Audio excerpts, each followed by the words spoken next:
pessoas, eu sou a Mika e esse é o Voltando aos Clássicos.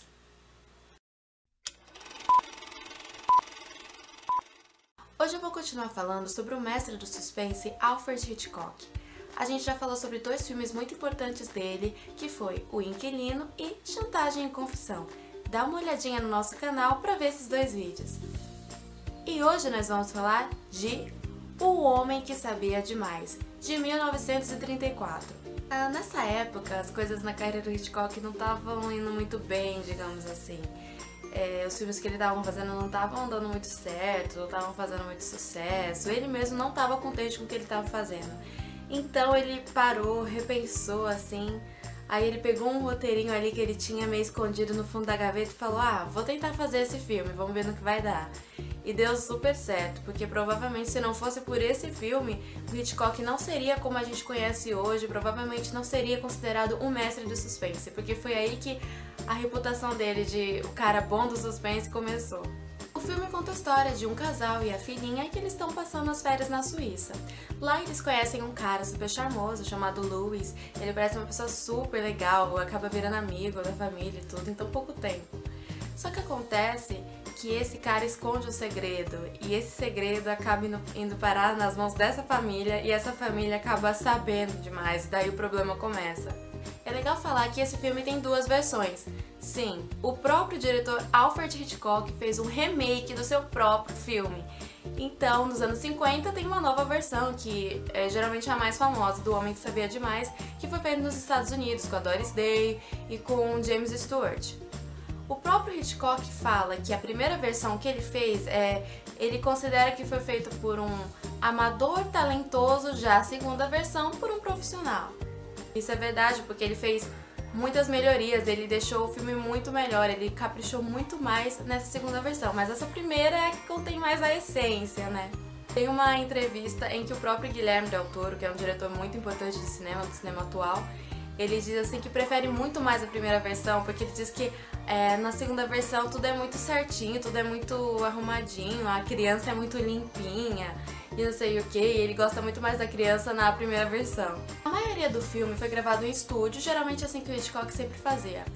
E tem um probleminha que a cena de abertura, ela deixa muito a desejar, porque assim, ela começa com um acidente na neve, e isso aqui fica muito mal feito, essa questão da tela atrás, assim, deixa muito na cara que é falso, então fica meio complicada essa parte. Também tem um probleminha porque os atores, a maioria deles são bandas de desconhecidos e eles são meio estranhos, você percebe que a atuação deles é bem exagerada, então isso é bem chato.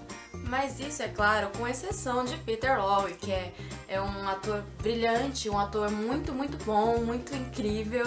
E ele tá nesse filme fazendo o papel de vilão, e na versão nova o cara não conseguiu superar ele, porque ele faz muito bem o papel. Peter Lorre, ele não era americano, ele era na verdade alemão. E ele tinha feito, anteriormente a esse filme, ele tinha acabado de fazer M, o Vampiro de Dusseldorf, do Fritz Lang. Um filme assim muito importante, realmente um clássico obrigatório. E o Hitchcock mandou, especialmente, falou: eu quero aquele cara, eu quero esse ator. E aí ele foi chamado para fazer esse filme, e ele não falava nada de inglês, então, assim, é incrível, porque ele super atua, assim, brilhantemente. Ele é incrível, mas você pensa, cara, como que ele conseguiu ser tão incrível, sendo que ele nem falava inglês, ele nem, na hora que ele tava falando, ele nem sabia o que ele tava falando direito, sabe? Ele aprendeu foneticamente as falas dele, mas fez muito bem, enquanto uma outra galera aí nesse filme não saiu muito bem. Em determinado momento, o Hitchcock cria suspense por causa de símbolos. Símbolos é esse instrumento musical aqui. E ele cria esse suspense porque a gente sabe que quando aqueles símbolos tocarem, alguma coisa vai acontecer, uma coisa muito, muito complicada vai acontecer. Então ele cria um suspense através disso.